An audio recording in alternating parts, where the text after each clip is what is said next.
Welcome to the family, son.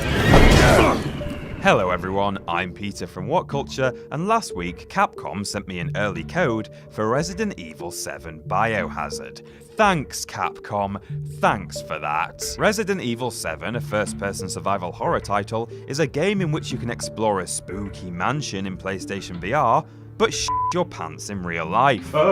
More of that later. According to its pretty extensive marketing campaign, the team behind Biohazard proudly claimed to have reinvented the series by cutting back on the heavy action focus of installments 4 to 6 and instead returning to the sinister atmospheric scarefests of the first generation, as well as taking the plunge into an entirely first-person installment. But the questions remain. How true are these claims? Does the rejig actually work? And good or not, will this supposedly reinvented game still feel like a member of the Resident Evil family? Well, sit back, listen up, and have your heart medication on hand, please.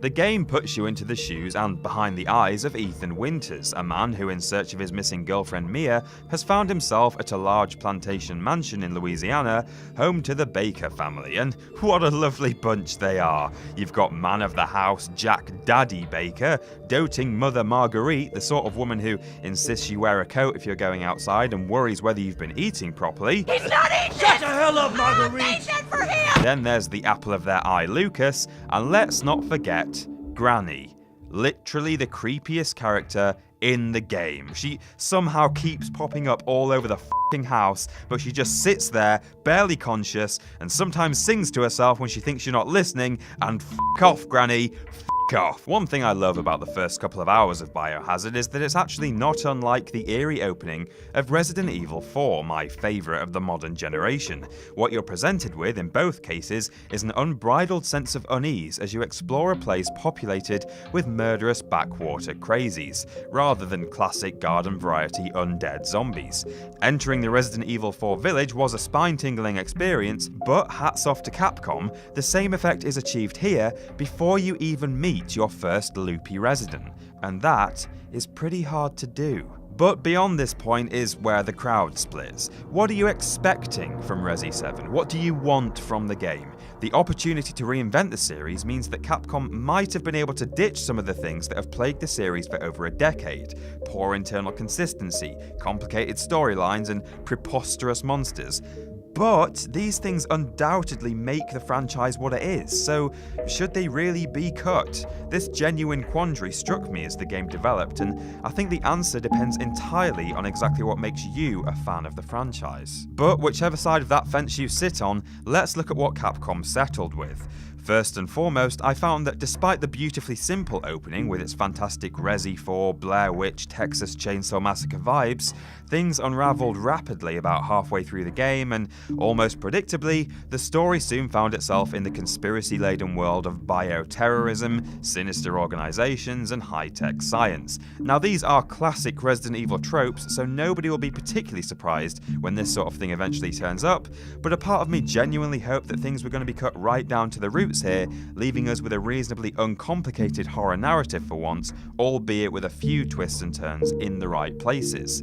On the other hand, there are plenty of mainstays of the franchise here that are more than welcome, whatever your stance. The narrative is supplemented wonderfully by dozens of notes and files that can be read as you explore the plantation. The characterization of the Bakers and protagonists, while typically over the top, makes every encounter strangely enjoyable despite the harrowing setting, and there's even a helpful friend who occasionally contacts you on the phone. Again, the Resi 4 vibes are strong here. You did good, Ethan. Essentially, your enjoyment of Biohazard's narrative is going to depend entirely on where you set the bar going in, and just how Capcom-y you want the story to be. There are plenty of classic Resident Evil tropes here, but while some will doubtlessly be welcomed back, this rejig of the franchise may have been a wasted opportunity to give others the chop.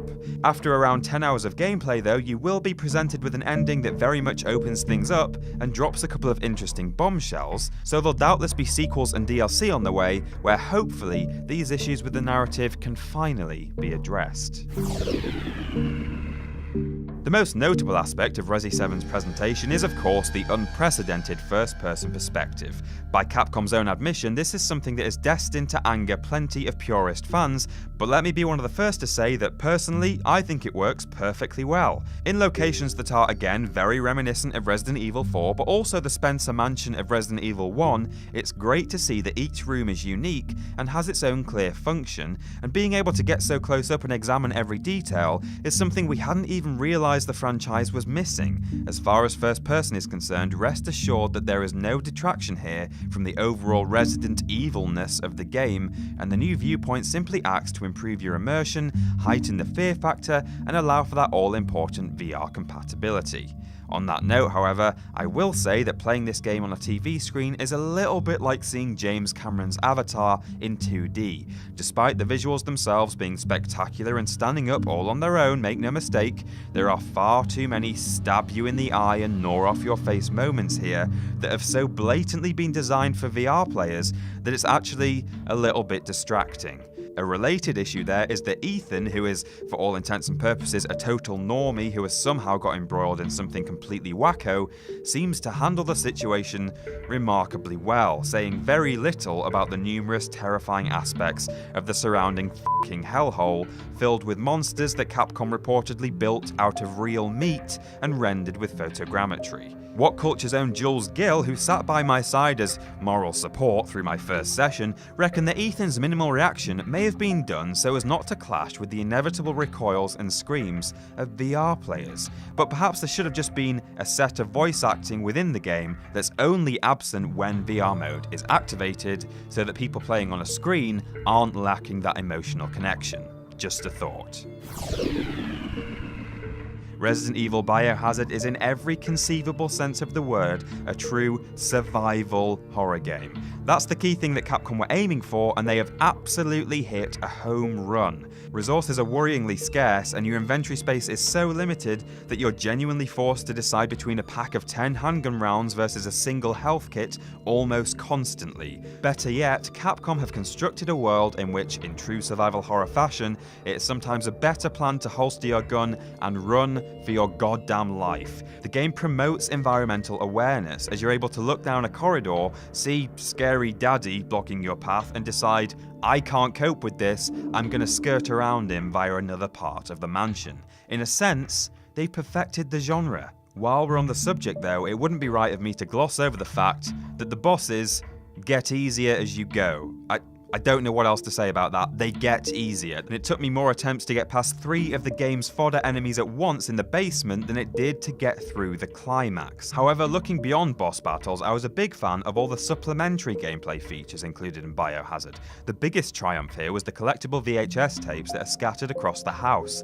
Popping these in a VCR allows you to play bonus segments of gameplay from the perspective of the person behind the camera. Given that a merchant just living on the plantation was out of the question, the game curtails the idea of you collecting huge sums of money from the Baker home and instead litters only a few dozen antique coins around the place, which you can then insert into these cages to unlock new items. I appreciate the believability here. And that's everything. That's gameplay done. Nothing else to talk about. Yeah. Have you done the VR bit yet? The VR, what VR bit? I don't know. The bit where I invited you into my home to play it in PlayStation VR. We have video of you doing it. Oh, of course. I remember now. I'll get on it. Right, good. See ya. Thanks, Ben. Enjoy the rest of the review. Yeah. Bye, Peter. Bye. VR. Yeah. VR. Okay.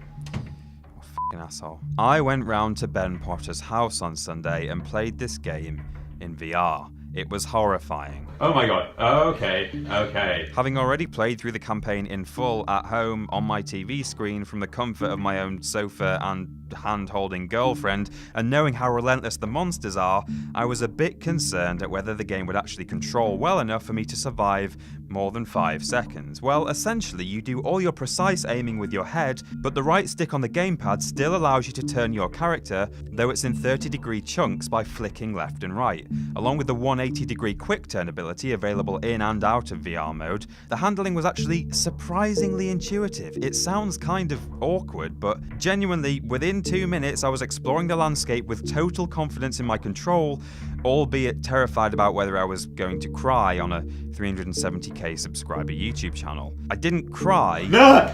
Oh my god, get away from me. I've got no... I've run out of ammo. Jesus! Fucking hell. Where? I don't have a knife. I've got no knife. But I came close. So that's my massive review. Now here are 3 things to take away with you. Firstly, the new first-person shift does nothing to harm the Resident Evil 7 experience, both in terms of general gameplay, but also in how it fits into the franchise itself. The new perspective simply allows you to interact with the beautifully, horribly, disgustingly, wonderfully designed world in a much more immersive way, and facilitates the addition of the heart-pumping thrill ride of VR mode.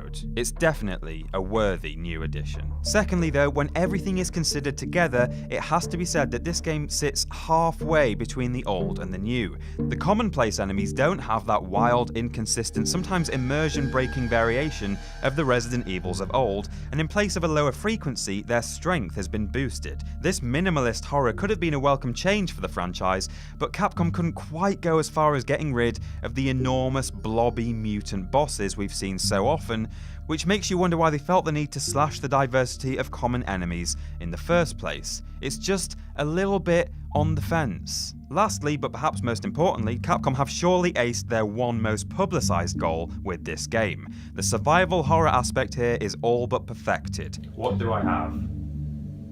Jack shit. The limited resources, stingy inventory space, bullet-eating enemies, and heavy reliance on run and hide tactics have catapulted Resident Evil back to the forefront of the genre. What with DLC and a sequel both almost inevitable, I look forward to seeing how they can build upon these achievements in the future. Onwards, and hopefully upwards. Overall, I'd say this game is just shy of an 8 out of 10, so we're rounding up to 4 stars. Definitely worth a go.